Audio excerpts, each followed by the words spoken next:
Like I said before, I counted it, and it was an 8-second hug. That's closer to 5 Mississippis. Yeah. That should be about 7 Mississippis. I mean, technically it should be 8, but the way I count, I'd probably say 6 or 7. Wait, I assumed saying a Mississippi meant that you're actually taking the time for the 1 second duration. It's supposed to be, but I say Mississippi really slow, so... Okay. And after 5 of them, it adds up to like a... Mississippi. 2. This hug isn't over yet. Don't you dare let go. We're still hugging. Hug's not over until you feel uncomfortable. Now say Mississippi with me. Say it in unison. Say it slower. And smile while you do it. Welcome to Theoretical Nonsense, the Big Bang Theory watch-along podcast. No PhD required.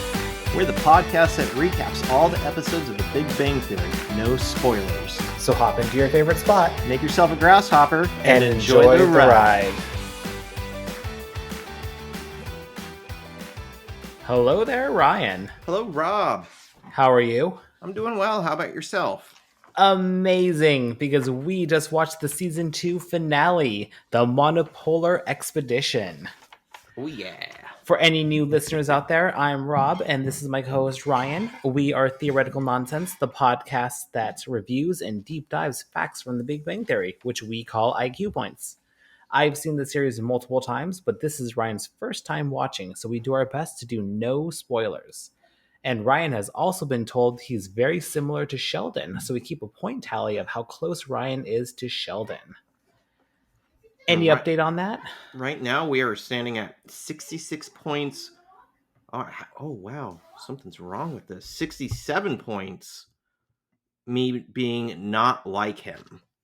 And we are at 70 points. Me being like him. You're a Shelley.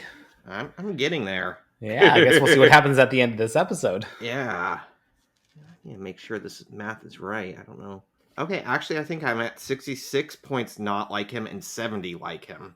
So there was 1 point discrepancy. Got it. You know, this is hard. I don't have a math PhD, so... I don't do the Excel either. Oh, wait. No, it did go off. I lost one. That's what it is. 67 to 70. Man, this is hard. It's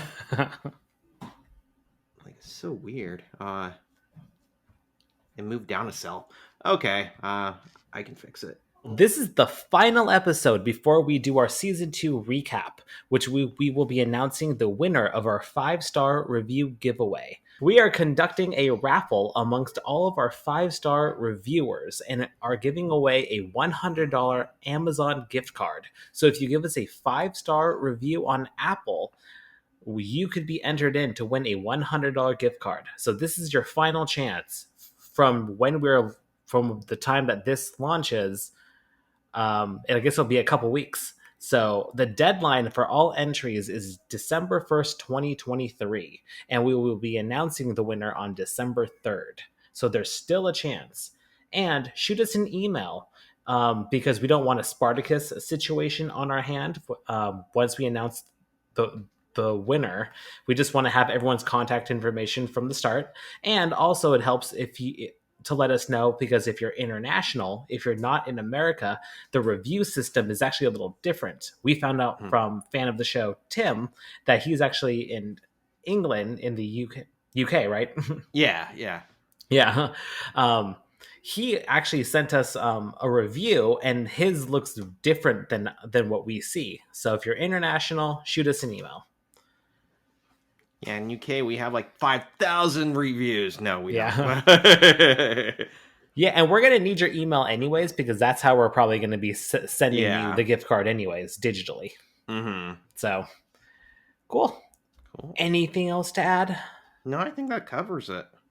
All right. I think we could just dive into the episode then. Yeah. All right. Overall thoughts? You know, I liked it. It was a good season finale. I watched it twice, and... you know, I like the direction it went. It was kind of zangy. Zingy, wild, unpredictable. And I like that. It reminds me of the episode in Friends where Chandler, which by the way, did you hear? I heard. That's so Oh, tragic. very Oh tragic. my God. I need to watch some Friends in Memorial because that's sad. If anyone doesn't know, today, actually, when we're recording October 29th, we got the news that Matthew Perry has passed away. Found in his hot tub at his home, right? Drowning or something. Yeah, he drowned. Yeah, it's very tragic. But my favorite character, Chandler on Friends, is trying to get away from his ex-girlfriend. And so he tries to get on a plane, saying that his work is sending him to Yemen for business, and ends up having to fly to Yemen. Yeah, I appreciate an ending where things just get kind of out of hand. Yeah. So I'm going to Yemen. When we get to Yemen, can I stay with you?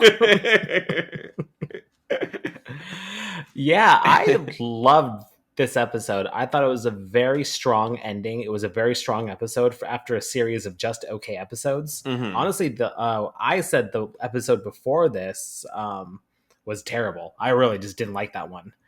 So I really enjoyed this one. Yeah. There was a lot of callbacks to past episodes. There was a lot of laugh out loud moments, and I'm seeing growth within the entire group, especially with the integration of Penny. Into them.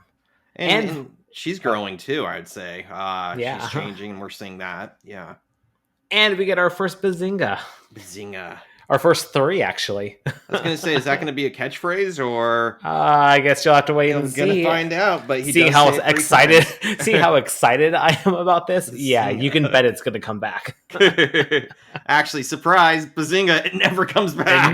They never say it again. Idiot. Season 2, episode 23, the season 2 finale, The Monopolar Expedition, aired May 11th, 2009, and written by Chuck Lorre, Bill Prady, and teleplay by Eric Kaplan. Directed, as always, by Mark Sandrowski. Our opening scene, Sheldon walks by Leonard working on a whiteboard and condescendingly says, "Oh boy." And Leonard's like, "Whoa, what's up?" And Sheldon says that he's not allowed to comment without violating their agreement to not criticize each other's work. And this gets in Leonard's head, and he starts adjusting his board. And this is where the first Bazinga happens. A classic Sheldon practical joke. And apparently, a little background information on the Bazinga. This actually was not originated, but well, I mean, it was kind of originated by Big Bang Theory writers, but not really. Mm-hmm. Apparently, like, this is just kind of a play on like the term like zing. You just got practical joked. You know, it's like zing, bazing, and things like that. Shazam. Yeah. I've been saying Shazam a lot. But now I'm going to transition to Bazinga. But apparently, in former TV shows, it was said partially on a Family Guy episode. Stewie goes bazing, and then in an episode of X-Files, the word Bazinga is actually used. In the same manner, same context, or is it like the name of a alien? It was it was an episode where they I read the summary this morning. It was when they were there was going to be it was a very meta episode where there was going to be a TV show about Mulder and Scully in the universe, and then they find this like cup or a saucer or something like that has like, if you translate like the sounds on it, it has like written sounds on it, and when you play it, it says Bazinga. It was something like that. I'm sure people are screaming into the radio right now. I just imagine like Scully being like, "Mulder, Bazingas don't really exist." Scully, you have to believe Bazingas are real. Well, it was a sound. Well, we jump to Sheldon getting an email from the university president to meet at 8 a.m. But that's 14 hours away. How will Sheldon ever get by? He says that he's effectively one of Heisenberg's particles. I know where I am, or I know how fast I'm going, but I can't know both. I'm And this giving leads myself a into an point for being like Sheldon because I would stress the hell out of that. I would not sleep. I can understand why he feels like this. With stress. we actually talked about this last episode I think about it. like just putting context in the email or Yeah, some sort of right. voicemail or communication. It's like just add a little context. It's and it's getting to him again, and I think there's no reason to say like, oh, we need to talk in the morning. Say, hey, I want to talk about your your polar theory and whatever. And that's not what he does. He does that power play, saying, I need to see you in my office in the morning. So Like, the president had it coming then. yeah, Pretty much yeah. what's about to happen, he had it coming. He had it coming. It's like, does he not know Sheldon at all? he should have realized Yeah. it's his own fault, really. No, I'm not one to blame the victim, but he just he asked for it. He was playing with fire, doing that to Sheldon. Well, this goes into my first IQ point, a Heisenberg particle. Did you do anything on this? I didn't. I did a little bit on his bowel movements, but not on the Heisenberg Oh, particles. do you want to start with bowel movements or Um, Heisenberg particle? it the bowel movement thing was a little bit. It was just a small thing. I don't even think it's a full IQ, but he said that he moves. Everybody knows that he eats at 8 and moves his bowels at 8:20. I go, that seems late, so I looked it up, and he has an 8 a.m. time slot for the bathroom, and so. Does he use part of his bathroom time to eat breakfast? Does he eat breakfast in the bathroom? Or does he eat breakfast very quickly and then the last 10 minutes of his time slot, he goes and has a dookie? You know what? He has enough fiber cereals where I'm sure it's just like in and out. Just, man, good for him. That would be a point. This was before iPhones too, I think. So, That's fair. like, you know what? You're in and out. Nobody wants to spend that much time in the bathroom. Wait, is this an IQ point? Nope, that was it. I'm still typing in that I would stress out if an emergency email came through. Okay. All right, so that was all I have. I was like, so where's the IQ point? Nothing. He poops in 10 minutes. Nothing. IQ, Sheldon is a quick pooper. It's funny, like, not to be gross or crass or anything, but the other day I forgot my phone somewhere and I had to take a dookie, and I was in and out, and I even made a mental note in my head as like, this is how fast it goes without my phone.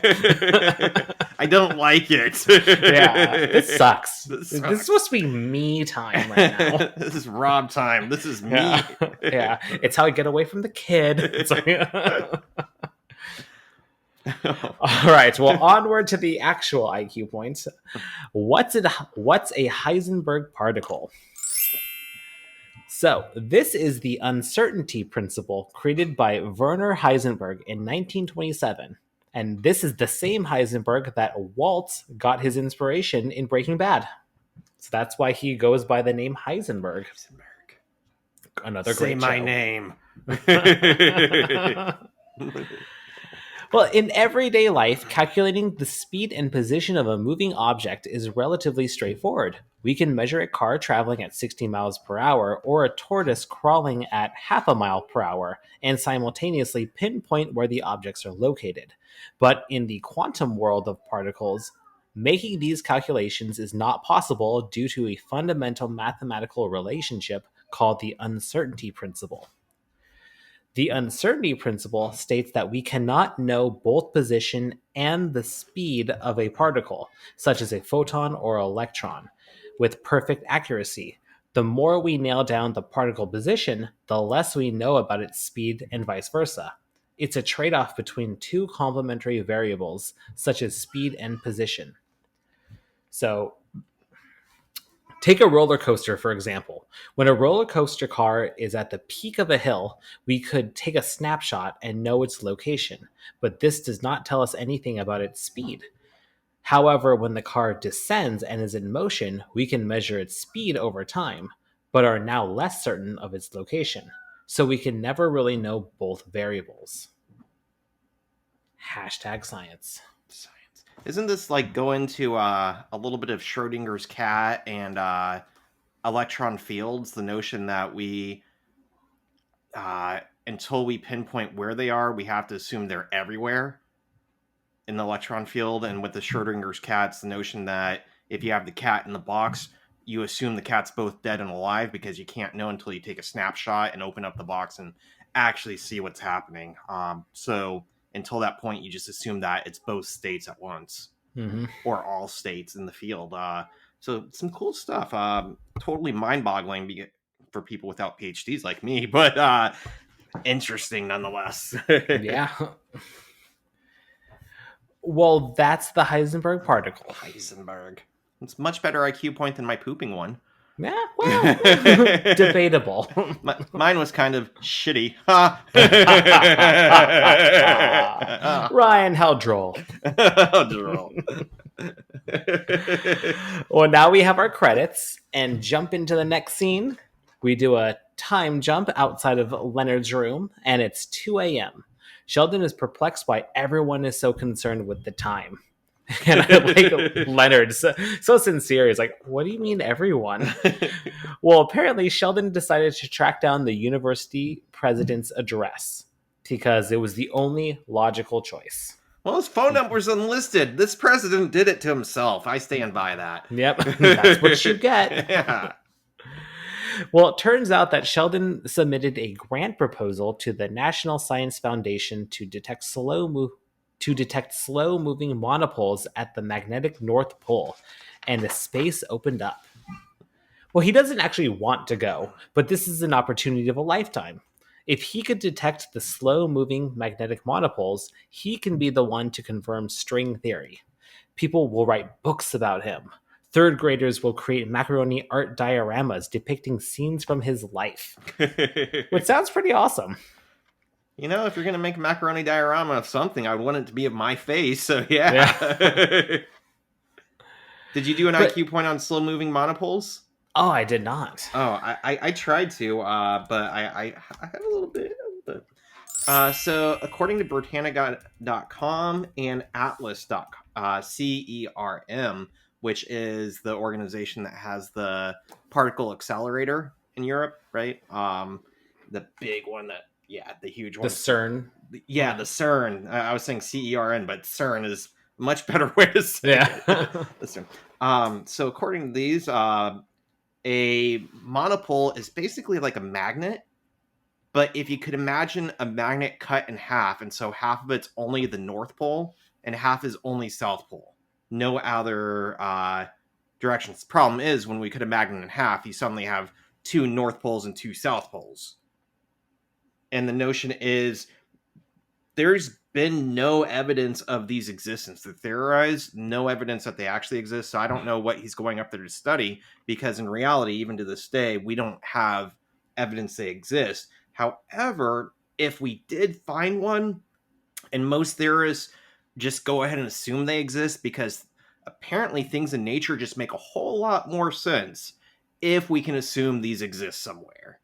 Like unicorns. They're like unicorns. Like everything's going to be like, it makes sense now. Life is magical. It's a unicorn. But as of now, they have not been found and things don't make sense. But it could explain, a lot in regards to different, not just string theory, but theoretical physics and, talking before about the Heisenberg, what was it, the particle? Yeah, particle. Heisenberg. Yeah, Burger. So it quickly got into stuff that I didn't understand, charts and graphs, but I thought it was interesting to say that, as of what I understand, we don't know that they exist. So it's kind of bold that Sheldon's going out there to study something that doesn't clearly exist. But, if he found them and actually could find them existing, then he could probably, that's true, he could probably prove string theory, but didn't. So yeah, not a huge thing, but a little one. Well, I guess, since it doesn't exist, that's actually what it seems like that's what he's going there for, is to detect them. So if he could actually prove their existence, it's like, wow. See, I thought he was saying that he was just up there to study them as if they existed. But how do you study something that doesn't exist or hasn't been proven to exist? How do you study a unicorn, Rob? How do you do it? With my imagination, because if I will it to exist, it does exist. That makes sense. And I guess if you're going to use your imagination, you go to a magical forest and use called the North Pole. The North Pole. It's all making sense. You hang out with Santa and Rudolph, Yeah. and you like look at through some microscopes, and they tell you, and you make busy mathematics science sounds. Yep. The elves are helping too. Yes, they know all about the unicorn. Yeah. Well, Sheldon kind of makes it clear that he doesn't really want to go because he actually chose his profession because it's mostly indoors. And he's had to leave the movie theaters multiple times because headaches he gets from drinking ices too fast, which is a great callback because he definitely likes ices, as we've learned in a previous episode. Not Slurpees. Nope. Which, although they're the same thing. Yep. Listen to our old episodes for that IQ point. Well, I love Leonard's indifference because it's basically exactly how I would react to. It's like, okay, go. Okay, then don't go. Okay, then go. How do I speed this along? What do I have to say to get this to end? Weird. The university president is the same thing. All right, well, now we're at the stairwell, and Leonard is with Howard and Raj, and they're all just dreaming of the most magical summer without Sheldon. They could play outside, sit on the left side of the couch, and actually use the bathroom at 8:20. And Raj is great. He's like, wow, our dreams are very small, aren't they? So they enter the apartment, and Sheldon has great news, and they prematurely celebrate, which is fantastic. But then that happiness is quickly dissolved when Sheldon invites them to go on the expedition too. He thought of them because they're the first choice? Well, no. It's mostly because the thought of interviewing other people gives him a stomachache. I like Raj saying, did you do this so we won't touch your stuff while you're away? And he's like, yeah. Well, part of it. So then he leaves them to give them time to discuss, and Howard just dives in. We're not really going to go to the North Pole with him, are we? And great moment. Sheldon is still in earshot. He's like, you should wait till I close the door before before talking. Then he shuts the door, and they just dives back in. Okay, we're not really going with him, are we? Not really going, are we? And they discuss Howard doesn't want to go because of the serious predictions of murder, which is very fair. And Leonard is actually seriously thinking about going because this actually really could be science history. It's a sacrifice that they'd have to make, but if it's right, they could be on the cover of magazines. And then Howard says, yeah, I could also be the engineer who builds the crossbow that kills Sheldon. And then Raj, classic Raj, is like, you still might get on a magazine then. You know, I'm giving myself a point for being like Raj in this whole scenario. He is optimistic about the Arctic. You can still get on a magazine, and what else do you say? I have written down there that we could get free drinks at any college bar with a decent science program. And so specific, I love that. And he's like, and you know, if I believe in reincarnation, so if I suffer a lot in this life and do this, I'll be reborn as a well-hung billionaire with wings. I'm like, I like your momentum, Raj. Go get it. Well, Sheldon comes back and he wants an answer, and they're all in. And Sheldon kind of kills the moment by saying, just FYI, as the expedition's team leader, protocol dictates that be phrased as fine, sir. So don't worry, there's going to be a briefing. And Howard instantly regrets his choice. So now we jump over to Penny's apartment, and this is probably one of the best scenes of the episode, if not maybe even the entire series. I laughed at not series, but this season. It was great. Yeah, Sheldon knocks, and Penny just knocks right back. And they keep going faster. Knock, knock, knock, Back and knock, knock, forth. knock, Yeah. knock. Penny, Sheldon, Penny, Penny, Sheldon, Sheldon. Well, Sheldon is over there because he wants access to the Cheesecake Factory's freezer. And this kind of goes into like what we said about the characters having like a history of conversations that they kind of just dive into. That they apparently have had a conversation where Sheldon questioned the freshness of the meat. Mm-hmm. It's like, I promise you, it's at a safe temperature. It's fresh and at a safe temperature. Yeah. Well, then he tells her that they are going on a 3-month expedition, and she's kind of deer in the headlights and is like, what the fuck? She immediately goes over to Leonard and wants some answers. And at the end, she's just like, well, I'm just surprised you didn't tell me. I'm giving myself a point for being like Sheldon here because she says what, and he gets confused why she's confused, right? He's why is what's he say? He doesn't know how that could be so confusing or how it could confuse her. And I've been in plenty of situations where people look at me and like, what? I'm like, I don't know how to make it any more clear. What's wrong with you? And they're like, Ryan, you're gonna have to take like 5 steps back and pretend like I don't know, but I don't understand why. I've been in that position a lot too, actually, where it's like, I don't know how I could say this any clearer. I can't. You're gonna have to smarten up a little bit. Like, think about the words I just said and translate. Yeah. Here's a dictionary. Have fun. Oh. Well, Leonard and Penny have a little bit of back and forth, and it's pretty apparent that Penny is actually very sad that she's leaving, but the guys don't seem to get it. She tells them that she'll set him up with the freezer, and then she leaves, and Leonard gets sad that she doesn't seem sad. And now we cut to the next scene. We're in the Cheesecake Factory freezer, and they are trying to simulate the conditions of the Arctic. The university didn't issue Sheldon any equipment, so they have to improvise.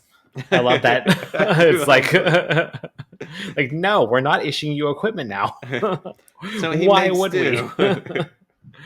Well, Leonard, he will be doing a series of complex mathematical problems on a vintage Casio Model 1175 calculator watch, which Sheldon received when he won the Earth Science Medal in 3rd grade. Quite the prize, so he makes them treat it with respect. Raj will be painting sideburns and a Van Dyke on a 6-inch figurine of Legolas the Elf. And a Van Dyke is a goatee without a mustache. Wallowitz, he will be completing a series of delicate surgical procedures on the classic children's game Operation. And to begin, he will have to remove the funny bone for $200. And they all fail because it is cold as balls there. Like Raj tries to open up the thing with his teeth and I swallowed it. Oh, some pain. So I did another IQ point on this whole situation and acclimating to cold and if it's real and if they were doing it appropriately. And from my understanding, you can help yourself acclimate to cold, but they weren't necessarily doing it appropriately. They were jumping head in and they were doing it fully clothed with winter suits on. And so, for my understanding, I have information from meteorologist Jesse Gunkel from Spectrum News 1. So, him and his family moved to Wisconsin after living in Louisiana. And so, he kind of put some information together and says that it takes about 2 to 3 weeks to fully adapt, and some actions you can take to help yourself acclimate to colder weather is to go outside more often, usually in 15-minute intervals to start and kind of build it up from there. So first of all, they're jumping head in more than just like, 15-minute bout and then out and then back in, and then don't overdress. He says that if you overdress, it can make your body overheat and it never actually gets accustomed to the cold weather. He suggests using a scarf, though, because there's apparently information that suggests a warm neck kind of tricks your brain into circulating more blood. And so, like, it keeps you warmer. even though you might not be fully clothed or having a huge winter jacket on. He says turn down your thermostat gradually too. That if you're able to do your stuff in your apartment at a lower temperature, it's going to help for colder temperatures outside. Cold showers and drinking cold drinks. So this was something from that actually coolantarctica.com actually covered as well, saying cold showers. And it says they don't have to be freezing, which was interesting to me. They said 15 to 20 degrees Celsius or 60 to 68 degrees Fahrenheit. So that's cool, but it's not super cold. But apparently the notion is that on your naked skin, water kind of sucks up the heat, so it feels even colder. So it's not like necessarily an ice bath, but it's still going to get your body feeling like it's colder than usual.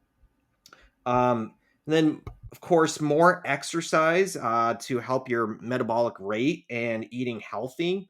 It goes on later on about eating more calories, or later in the episode. But for the most part, you have to train your system to be able to process that much energy.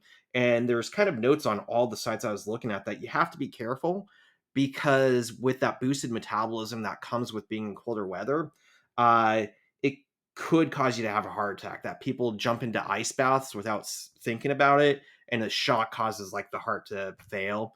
And I know that working in snowy weather, growing up shoveling snow, everybody always warns you that if you're shoveling snow, be careful. It's one of the number one causes of heart attacks because you don't realize how much energy you're investing and how much um, of a workout it actually is until it's kind of too late and you're already suffering a heart attack.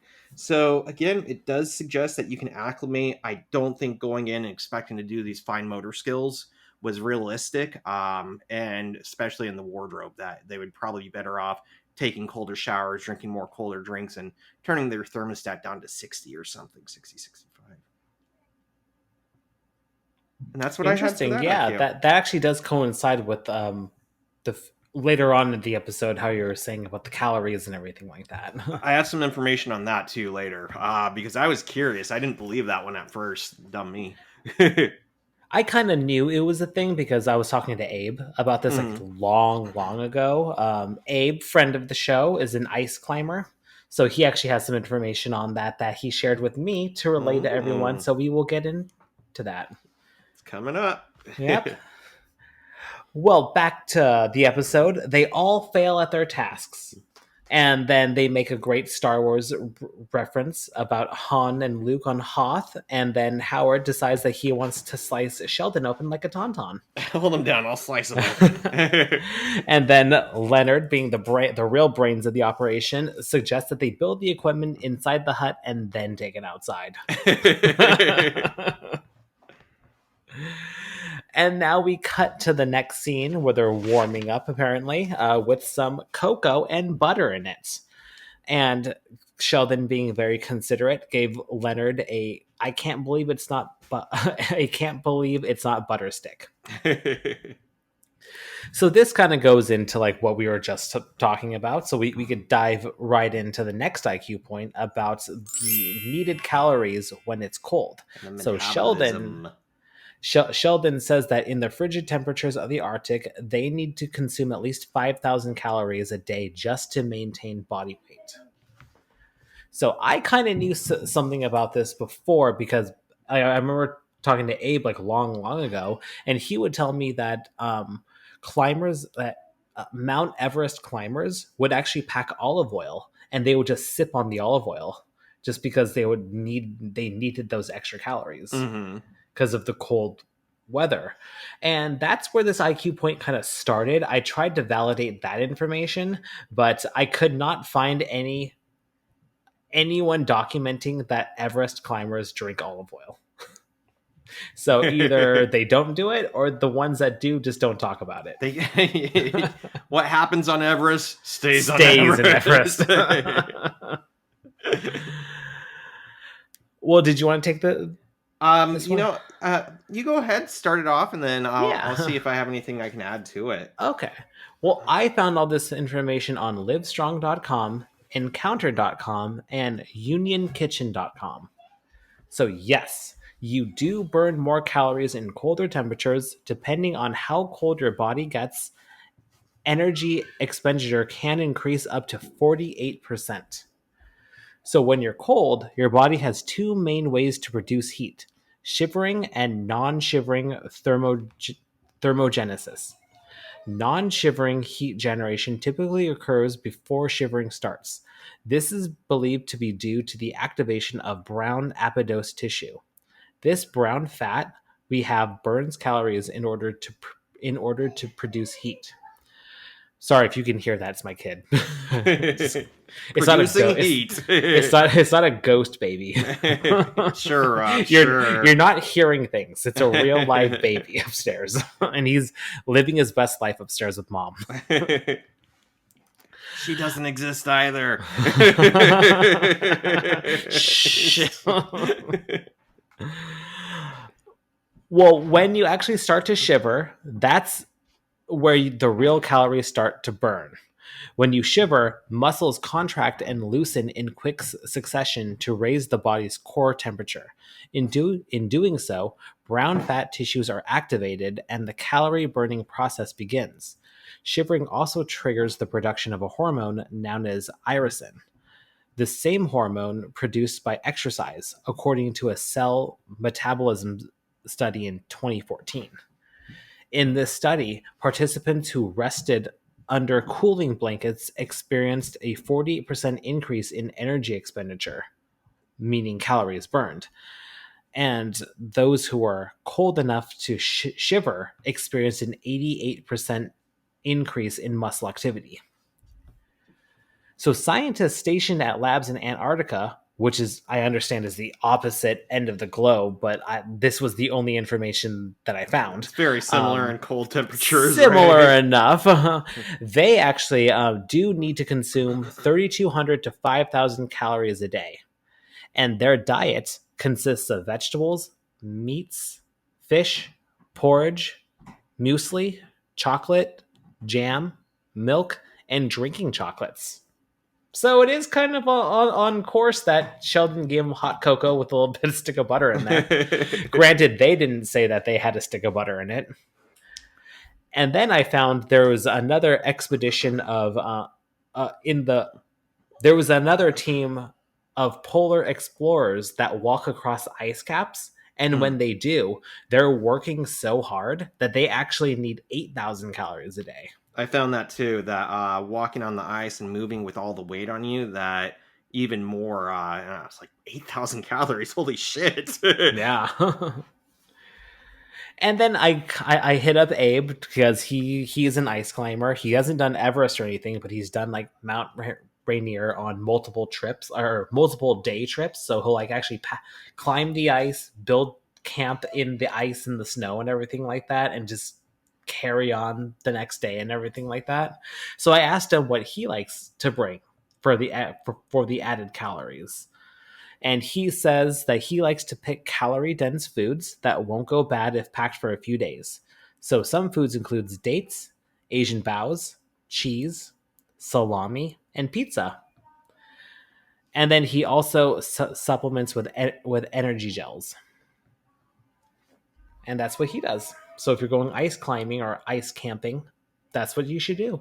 I was like, pizza? How'd you heat it? How'd you heat it up? But since he camps, he brings like the fuel, like butanes and everything like that, so he could heat it up. Or sometimes he'll just eat it cold too. I thought you were gonna say he Ubers it, Domino's delivers on Mount Rainier, and he makes sure that he makes sure he gets a little Barbie table too. Yeah. You guys took 29 minutes, 30 minutes, and it's free. Be careful. You had to make it to the top of Rainier. It's cold. I want my money back. And I'm keeping the Barbie table. Well, that's what I had. Did you have anything to add? I think mostly the same stuff, although I did find information that apparently, I couldn't figure out the exact logic. From my understanding is that cold can actually cause metabolism to slow down as well, but it's kind of my understanding that at that point you're basically dying. because your body is attempting to save calories. You're kind of going to sleep. You can think about like how bears hibernate in the winter.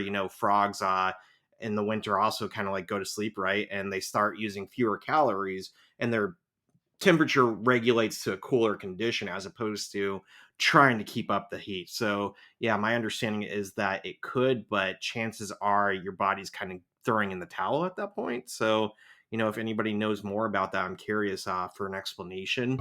But for the most part, as you get cold, the like you said, the brown fat and the shivering, and even when you're not shivering, apparently your body can respond to the cold and just kick up metabolism to try to keep you warmer. Interesting. So if you're cold and you're not hungry, you could be dying. Yeah, that's what I was gathering from it. And if you That's what I start took getting out of like that. really sleepy too, if you're sleepy, cold, and not hungry, seek medical attention. You could be dying. You're probably not going to hibernate like a bear. So if you fall asleep, it's going to be permanent. It's the infinite hibernation. Although when people like start getting hypothermia like really really bad, they start experiencing like almost like hallucinations and think that they're burning up. Yeah, I've heard that too. Like they actually start feeling warmth. Yeah. And everything. And I don't think it's because they're actually warming up. So no. It's interesting. So I think there's different levels of being cold. It's yeah. And hopefully they're not going to get to that level. All right. So that's what I had to add. Nice. Good stuff. Well, now we see Raj talking to his parents, and they are not allowing him to go. And it's the return of Mr. and Mrs. Koothrappali. And his mom is like, I don't care what the other guys are doing. If the other guys jumped into the Bay of Bengal and tried to swim to Sri Lanka, would you follow them? Like Raj is like, if you're standing behind me nagging, I might.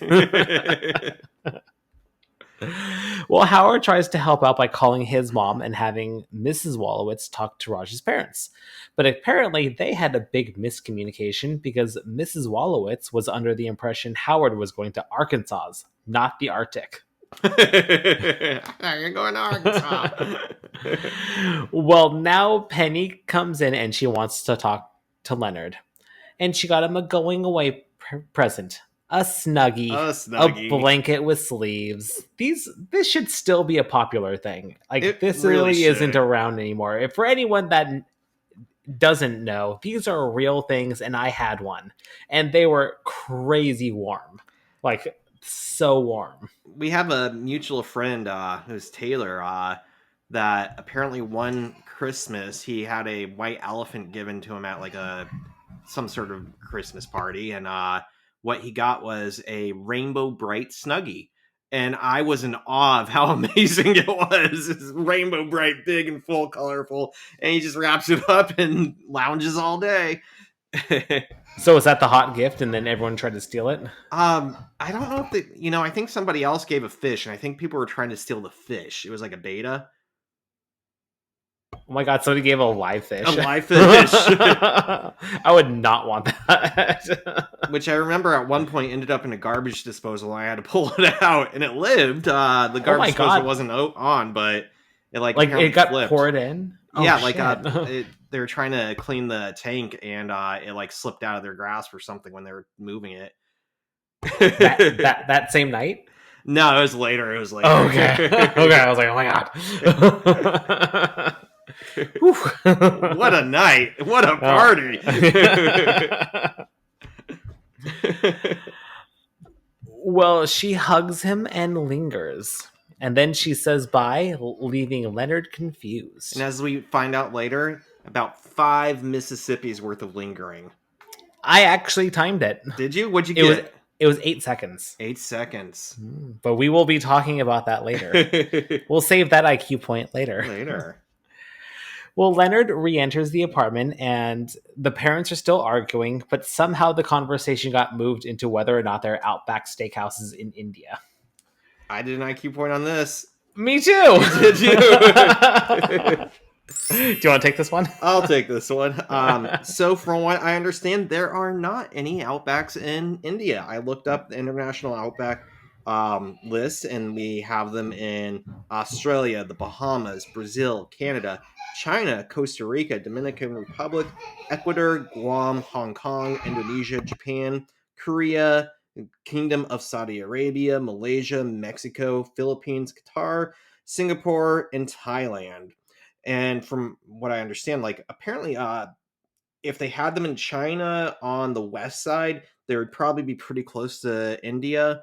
But from what I was seeing, they're all like in Shanghai on the east side of China. So those are all pretty far away. The closest ones I could come up with were in the Kingdom of Saudi Arabia, which you would have to take a 7-hour flight. Like I couldn't even find driving or walking distance to it. I'm guessing there's not many roads that go there. Or you can drive for 8.5 hours to Thailand, or an 81 hour, or fly for 5 hours, or an 81-hour drive. And that would be taking you to Bangkok. So I'm guessing that's probably for a road trip to Outback, an 8.5 hour trip to Bangkok. Yeah, if you're in India, if that's the closest one, and you want to experience an Outback Steakhouse, A I bloomin' guess there it onion. is. Sometimes those bloomin' onions are worth it. So sad. Did you get Yeah, anything so else? it's funny. I did the exact same map. I hopped on the map. I hopped on maps, and I actually did the exact same thing. But I counted the locations too. So altogether, there are 210 locations outside of the United States. And you're right, none of them are in India. So did you count how many were in each location, or did you just? Yeah, I didn't add up. I was just kind of looking. All right. And Seeing the list of all of them in the different countries, which country do you think has the most? I want to say Australia, but I feel like that's no, that's too easy. No, Australia only has 7 locations. It's gonna be the one that I don't think you would expect. I'm gonna throw out Dominican Republic. I didn't expect that one either, but no. No. It's 75 locations in Korea. Oh. Number 2 is 74 locations in Brazil. Mm. And after that, it severely drops down. I think the next highest one is 10 locations in Japan. I was going to say most of the areas only had like 1 to 4 locations. They're considered international Outback, but they really only had like 1 per country, or a couple per country. I was going to ask, when you were in Japan, did you go? I don't remember seeing any Outbacks in Japan. Oh. I remember I had KFC. That's like a big thing at Christmas time, KFC. Why during Christmas? Don't know. And having a cake, it's a thing. Fried chicken and a cake. Is it their fudge cake? Is it their or is it their molten lava? No. The last I went there, they had the Oreo cake. So the cakes don't usually come from KFC. I don't know. Maybe they do get them from KFC, but like around Christmas, like all the grocery stores start specializing in cakes. It's kind of like turkeys around Thanksgiving in the US. Everybody's specializing. You can get like custom cakes, and bakeries like upsell their cakes, and it's like just kind of the Christmas cake tradition. So it's not just a KFC thing. The KFC was just a different part of it, I guess. But yeah, I had Pizza Hut. I had McDonald's, but I don't think I ever saw an Outback. Next time.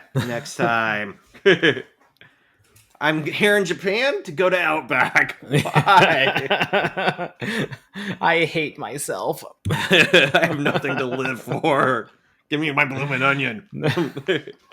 I remember I went to New York, and I was with we were in New York, and like New York is known for having like really great restaurants and everything like that. Mm-hmm. And he was like, we just got there, and it was a long road trip. We went from Seattle all the way to New York, and he just wanted something familiar. And he was like, "Can we just go to Chipotle?" And I was like, "No, we're in the greatest city in America, and you want to go to Chipotle? No." So I shat all over him, and then I kind of felt bad afterwards. I was like, "Oh, he just wanted some Chipotle. He could have gone, and I could have just gone somewhere else." But yeah. I have to say with the McDonald's in Japan, they had one of my favorite things. I don't know why we don't have them here, but they had what was called Shaka Shaka chicken, and it was like on the dollar menu, but it was like a fried chicken patty, and it came like in kind of like a hash brown envelope thing, and you would get a different flavoring. Like they had like cheddar cheese or nacho cheese flavoring, salt and pepper flavoring, spicy flavoring, and you'd pour the flavoring in and shake it up to make the chicken patty that flavor, and then you'd like rip off the top and eat it with your hands. And I would go and get like 4 of them off the dollar menu and a frosty, or what are they called? McSwirly, McFlurry, McFlurry. which apparently is being discontinued now. Did you No hear that? shit, no. Yeah, I saw an article on Eater, I think, that Oh. they're discontinuing it. I remember the year I was there, they had a special Hello Kitty McFlurry, and it was like blueberries and like chocolate crunch or something. And it was amazing, but it was only there for like a month or two, and then like it was gone forever. I miss a dollar menu. Right. Yeah, there's a discontinuednews.com, and the McFlurry is on there. Yep. That does not seem like a legit website. Let's look at the I was next going to one. say, I'm not going to trust it till I hear it Yeah. from the clown's mouth. Yeah. Ronald McDonald, tell me it ain't true. Or maybe they're just being replaced with something. The McSwirly. I don't know. That sounds horrible. McTasty? McTasty. Wait, that was a thing. The McTasty sandwich. They had, it was in response to like the Whopper or something like that. They had like the big McTasty. I think that went away. What the hell was on it? It was just like it was like a quarter pounder burger, but with like lettuce and tomato and stuff like that. I remember for some reason it wasn't very good. It was like a different patty or something like that. It definitely tasted different. How can they get That's probably why it failed. the McFlurries? I don't think that's fair. Well, I never got McFlurries. I guess I don't care. Every now and then I would. I never got desserts at McDonald's. I always save that for Dairy Queen. But Dairy Queen, like, they have better desserts. They specialize in the desserts, and they also have the chicken strips with the gravy that fucking rock. Those are, if you ever want like chicken strips with gravy, they make it. I have gotten that before. It's good. It's solid. That's it's been a long time. I was kind of shocked how good it was. You wouldn't think Dairy Queen, I almost said Disneyland, Dairy Queen would have that, but for some reason they do, and their blizzards are superb. Their desserts are rocking, but they're always kind of out of the way. They always have a long line. Yeah, Dairy Queen's just kind of tough, and I figured McDonald's is kind of always around, and I like knowing they have the option for the dessert. And like, okay, I'm seeing this one website saying that the McFlurry is not going away, but they're getting rid of they're canceling the McFlurry spoon, not the McFlurry itself. So apparently they're giving away the spoon, or they're just giving it, because wait, this is the one with the weird square spoon, isn't it? Yeah. So I guess they're getting rid of that because it's kind of why. So now you just have to use your hands to eat it, or they're just giving a normal spoon. Oh, that would make sense. The weird spoon with the hollow square handle. Yeah, I thought the spoon was like to mix it. Why did it have a square handle? Yeah, so keep those spoons because they might go well on eBay. It's saying. Why is the McFlurry machine always broken? Was it supposed to function as a straw too? No, it's they would attach it to the machine, and the spoon itself stirred it up, and that's why there was a clicker on top. Oh, so then it stirs it, and then they just give them the spoon that it stirred it in. Yeah. Interesting. I was going to say, I thought that's what it was. Any McDonald's employees out there care to shed some light on this? Tell us about your spoons. Yeah, spoon me. Spoon me. Well, anyways, this has nothing to do with Big Bang Theory, so thank you for enduring us during this. All right. Anything else on Outback Steakhouse? We're deviating pretty far. No, I think that's it. Now I'm looking at all these McFlurries. I'm like, damn, I need some of the McFlurries. You better get that square spoon while you can. You better ask for a couple extra and then sell it on eBay. You can It'll have go up Ryan's food. 500%. It'll be worth 50 cents. They had a Terry's chocolate orange McFlurry at one time. Aren't those the things that you like smash and then eat the slices of? Oh, those are in the UK. That's why. Yeah, internationally, everything's better. Yeah. Okay, I'll put those images up so I can think about them later. Yep. All right. Well, now Leonard pops over to Sheldon's room while he's sleeping, and Leonard decides that he can't go on the expedition. And classic Sheldon says, "I know you're concerned about being disappointing me, but I want you to take comfort from the knowledge that my expectations of you are very low." That made me laugh. I also noted that as much as Leonard complains about Sheldon coming and knocking, do you notice Sheldon or Leonard just walked into Sheldon's bedroom? Oh, I didn't notice that. Yeah, he's just like knock knock and like walked on in, and that's why Sheldon's like, "I want a cookie, Mima," like still asleep. So as rude as it is for Sheldon to knock, at least he knocks. Leonard kind of surprised me there. Leonard, you inconsiderate jerk. Bastard.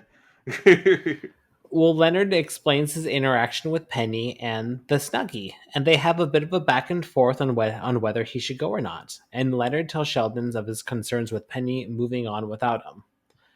And then a great little bazinga there. He fools Leonard by saying that all this is a ploy for Penny to make a move on him and that she secretly desires him.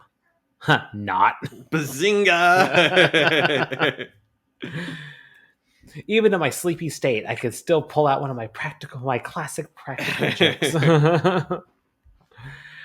Well, now we're outside of Penny's apartment, and Leonard goes to see her for some clarification. He asks about the gift and the long hug, and she explains that the gift is not a big deal, and the hug was a normal hug.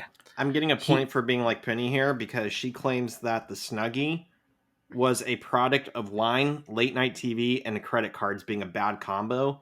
And I have been known to make weird purchases with that combination. Have you ever purchased anything from like a TV ad, like as seen on TV? No, because I don't watch TV. Like, I don't think I watch TV like that anymore. So with commercials, like it's usually just I'm online and I get to some weird website with some sort of product that makes no sense.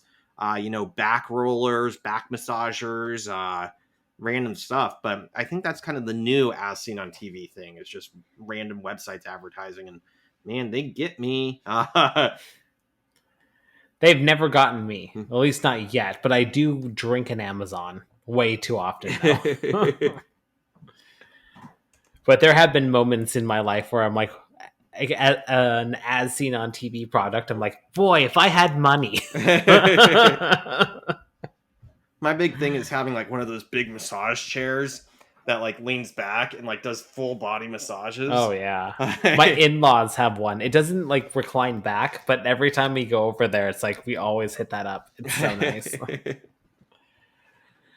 Well, he says that a normal hug is 2 Mississippis, but theirs was at least 5 Mississippis.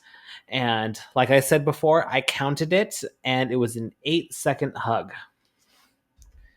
So that's closer to 5 Mississippis. Yeah. That should be about 7 Mississippis. I mean, technically it should be 8, but the way I count, I'd probably say 6 or 7. Wait, I assumed saying a Mississippi meant that you're actually taking the time for the 1 second duration. It's supposed to be, but I say Mississippi really slow, so... Okay. And after 5 of them, it adds up to like a Mississippi. 2. This hug isn't over yet. Don't you dare let go. We're still hugging. Hug's not over until you feel uncomfortable. Now say Mississippi with me. Say it in unison. Say it again. Say it slower. And smile while you do it. Well, I did an IQ point on what is a normal hug duration. Ooh. And you had some information on this too? Nope. No, I don't think so. Oh, No, I just oh, was for some talking reason I about the thought. Mississippi hug. Oh, okay. For some reason I thought, yeah, okay. Well, I looked into this and I found this on NewYorkPost.com and Forbes.com. Are Forbes the experts on hugging now? Well, they wrote an article on it. Cool. So yes, Yes. money and hugging. That's what they know best. Yeah, I appreciate that. Because the money is what gets you the hugs. Yeah, every time. Psychologists at Goldsmiths University of London have revealed key aspects of the ideal hug, including the optimal time, length, and style of squeeze. They found that a longer hug, between 5 and 10 seconds, delivered a more positive impact compared to shorter ones. They also learned that arm positioning, whether crisscrossed or around the waist and over the shoulder, didn't matter. Oh. So, in the study, participants were blindfolded as to avoid visual feedback and hugged one another in different durations and to different styles, the crisscross and the neck to waist thing. Participants were to give feedback immediately after the hug. Words like pleasant, arousing, and under control were used. The most positive outcomes were in the 5 to 10-second range, and 1 second being the worst. Researchers wondered if beyond 10 seconds, huggers might reach a plateau in pleasantness, but those good feelings waned as time went on, with most arousal felt immediately after the hug. So once you go beyond 10, it seems like you're going to start getting aroused. Makes sense. I just wonder, like, if they like did anything goofy, like everybody's blindfolded, so have like one guy dress up like a bear. Yeah. This like, wait a really minute. Furry. Ooh, I like this one. I'm aroused. And like I said, arm positioning didn't seem to affect any of the results. But another study does mention don't forget the squeeze. A good hug requires a squeeze because deep pressure is a calming mechanism. Studies have shown that deep pressure lowers cortisol, which is the stress hormone. Taking it a step further, science has even quantified the level of squeeze for the best hug. Well, sort of quantified. It wasn't the most scientific thing. They deduced it down to it's a medium squeeze. They found this by studying babies. When they are upset, a normal hold of them will calm them, but a medium squeeze calmed them way down. But too tight will make them upset again. I was going to So say, medium's kill the them. way. I popped and the baby. dead. That was too hard of a hug. I loved him way too much. I love hard. I love hard. So, in a nutshell, the ideal hug is between 5 to 10 seconds with a medium squeeze. You're welcome, world. Yeah. Well, I'm going to be so counting go my hug hugs. your loved ones. Hug someone you love, hug someone you want to love, and then hug longer than 10 seconds. Hug someone you don't know. Don't do that. A stranger is just a friend that you just haven't met. Just give them a little bit more of a squeeze. I'll let you go in 10 seconds. What? Actually, 11. I want to get you aroused. Well, Leonard leaves seemingly not quite satisfied with the answer, and Penny shuts the door and admits to the audience that she doesn't want him to go. That kind of irritated me. I felt like she was gaslighting him, saying, no, there was no problem with that hug. And I feel like that would, I would feel crazy if somebody told me that, because I'm like, that hug was longer, and people would say, no, it wasn't special at all. I'm like, how am I supposed to know? But if you're going to lie to me, that's going to further my confusion. Yeah, I think it was more I think deep down inside, I think she knows it would, if she actually did show any signs of interest, then he would cancel his trip. And that might be it might be a detriment to his career. And she just couldn't do that to him. At least that's kind of what I took out of that. Yeah. It's like you have to go on this. I'm still going to be here. She knows that I'm still going to be here and my feelings aren't going to change. Or will they? I guess you'll find out at the season 3 I don't know. opener. As Sheldon says, she does have a pretty short attention span. Like a gnat. Like a gnat. Well, now we're at the ending, and they're out of ice. Damn it. And Howard gets a head start on building his crossbow. And Leonard gets serious and wants them all to take in this moment. They're in a place that many people will never be able to go to, and they are on course to actually making science history. They all kind of just soak in and decide, hey, let's watch a movie. Where they pick the most inappropriate films for their situation. Ice Station Zebra and John Carpenter's The Thing. Great choices. I did a little IQ point on this. I'm sure it's not that worthy of being an IQ point, but I did it anyways. Just a little summary of what all these movies are. Because I've heard of John Carpenter's The Thing, but I've never watched it, but I know exactly what it is.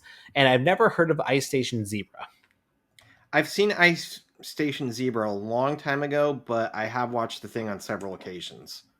The original or the new one? Both. I like them both. I guess I'll just dive into it now. John Carpenter's The Thing is about a research team in Antarctica, and they are hunted by a shape-shifting alien that assumes the appearance of its victims. The original was in 1982, starring Kurt Russell, Wilford Brimley, and Keith David. And it was remade, which I was going to ask you if this was an exact remake or like a follow-up or some sort of sequel. But it was starring Mary Elizabeth Winstead, who is also Hera in the new Ahsoka show, and another Star Wars character, Joel Edgerton, who plays Owen Lars, Luke's uncle. Oh. In the newer ones, not the old one. And Ulrich Thompson. So I was going to ask you, was this an exact remake? It was technically a reboot, I believe, and so it followed the same story pretty much, but it was also technically a prequel. So like the same thing was happening with a different group of people, but it happens in almost the same way. And the first one starts off with I want to say it was Nordic guys, Scandinavian group, another group of scientists chasing down a dog when Kurt Russell's group finds the dog and takes it in, and their helicopter does it crash? Man, it's been a little while, I guess, too long since I've seen it. But at the beginning of the first thing, they are yelling in a different language, but they're yelling apparently, "That's not a dog, don't touch it, that's not a dog, you have to kill it," or something like that. And it's not English, so they have no idea what they're saying. They take the dog in and then it kills everybody. But in this one, since it's a prequel, it's that other science group finding kind of like the spaceship or finding the area the thing crashed and bringing it home and getting things started. And it ends with them chasing the dog down, which is where the first one started out. So it's more of a prequel then. Yeah, it's sense. Okay. Technically a prequel, but it served kind of as like a reboot because it kind of retells the same story, but it takes place before. Interesting. Cool. And then Ice Station Zebra, made in 1968, starring Rock Hudson, Ernest Borgnine, and Patrick Guhan, and is loosely based on Alistair MacLean's 1963 novel. Both the movie and the novel have parallels to real-life events that took place in 1959. USN nuclear sub USS Tigerfish must rush to the North Pole to rescue the staff of Drift Ice Station Zebra Weather Station. Anything that you care to share on Ice Station Zebra? Do you remember it at all? I really don't. I know I've seen it. My dad had it on VHS, but I really don't recall much of it. Well, then we'll just move on then. I do have an IQ point though on where they might be. Oh, where the guys are? Yeah. All right, where are the guys? So, as you know, we don't know for sure. They said the Arctic Circle, right? And technically the North Pole is like really hard to get to. There are no there's not even land on the North Pole. Like the closest you can get to is the North Arctic Circle, which has some of the top countries, Alaska, Russia, I believe, Greenland takes up a lot of it as well. But from what I was seeing on Wikipedia and different websites, there are three main U.S. ran stations. One is called the Barrow Observatory, but that one has a population of 2. So I don't think they were there. I couldn't find really any other information on it. But there's also Summit Camp in Greenland and Toolik Field in Alaska. And that's on the north side by Toolik Lake, Alaska. And Summit Camp has a population of about 50 in the summer. Toolik Field has a population of 175. And from what I was seeing, their cabin looked like something more from Toolik Field. That there's like a bunch of little cabins set up, and it would make sense that they had one of those. Summit Camp, it was like, I mean, it's on an ice sheet, so the cabins were more like buildings on like stilts, and did not look like something that they were living in. But technically, it could have been either, I guess. But the issue was that Sheldon said that medical necessities were an 18-hour dog sled away. And the closest to summer camp I could find was in Asiut Regional Hospital, and there were no roads. It seemed like a horrifically far way to go. Like it was, I don't know, like half of Greenland in width to get there, and I don't think dogs probably would even be able to make it that far, let alone make it there in a day, because from what I'm seeing, dogs travel about 15 miles per hour on good conditions, and Even while pulling like a bunch of stuff. that's what I'm seeing. Dog sleds run about 10 to 15 miles per hour, 10 to 14, according to dogwatch.com. Or yeah, dogtails. Do you think the guys got dog sledded in, or do you think they got like drop shipped or something like that? I think they got if they were in Helicoptered. Greenland, I believe they were helicoptered in. If they were in Alaska, there is a 2-hour drive to Beacon Occupational Clinic. Actually, 3-hour drive, more closer to 3 hours. And so I'm thinking it would make more sense for them to be in Alaska. And if they're snowed in for some reason, they would need the dogs to get there. It might be harder to get a helicopter. But the Greenland one, I would say they would have to be flown in or helicoptered. I don't think dog sleds would make it. So between the photos looking like what I would expect, having a larger population, and having a clinic a 3-hour drive away as opposed to half the continent of Greenland, I think that it would make sense they're at Toolik Field in Alaska, northern Alaska. But again, not sure, but I looked at all that. I thought I was curious, and for some reason I was thinking it was going to be Greenland, but as far as I can tell, there's no real camps on the north side of Greenland. They're kind of like in the middle or on the sides, but yeah. Well, now the guys are going to have dinner, and they have a reconstituted Thai food. And Classic Sheldon has a series of ingredient requests. It's like they never left the apartment. He asks about the dehydrated low sodium soy sauce, freeze dried spicy mustard, and flash frozen brown rice. And then we get the third bazinga of the episode. He hid the rice all along. I hid the rice. The zinger. And then he walks over and Howard's in his spot, so kicks him out. And then the season ends with a pan out of the hut in the snow and Sheldon saying, 3 months. This is going to be great. Oh, God. And that's how it ends. Season 2 is over. We made it through season 2. Yeah, I loved this episode. I thought it was really fun. It was funny, laugh out loud moments, great nerd references, great callbacks to previous episodes, and it left a pretty good cliffhanger too. Yeah. Knowing that like the guys are just off somewhere else and Penny actually is into Leonard at this point. So it's like, whoa, that's kind of like it didn't really come out of left field because of a previous episode Yeah. when she went on the date with Stewart. So it kind of was leading up into it.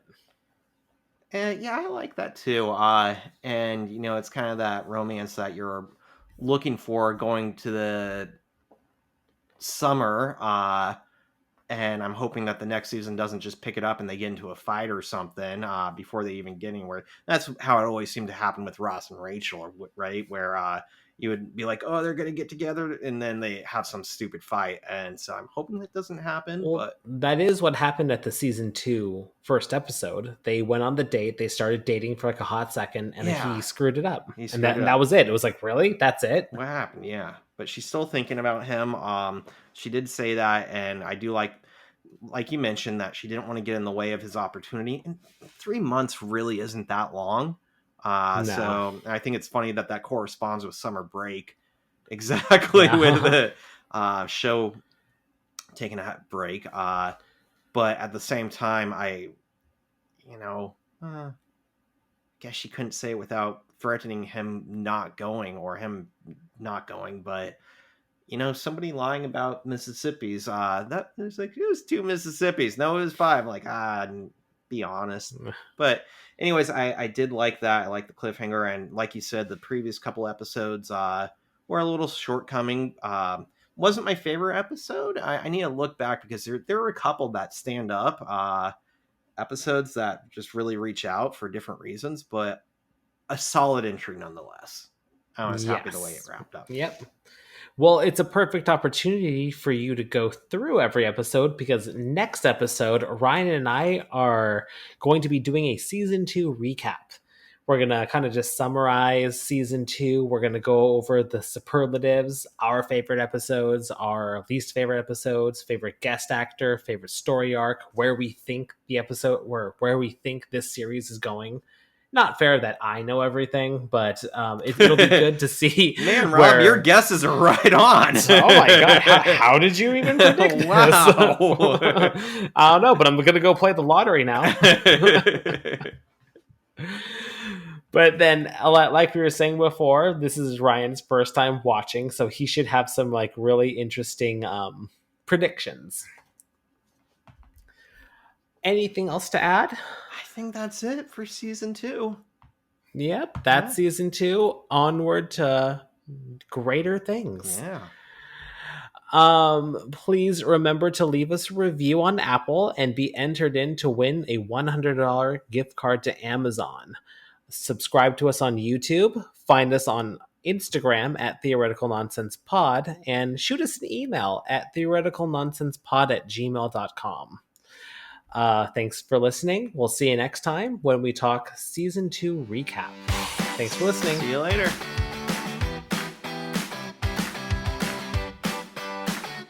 This was Theoretical Nonsense, the Big Bang Theory watch-along podcast. No PhD required. Our intro and outro music is by Alex Grohl, and our logo is by John Kim. Thanks for listening. The money is what gets you the hugs. Yeah, every time.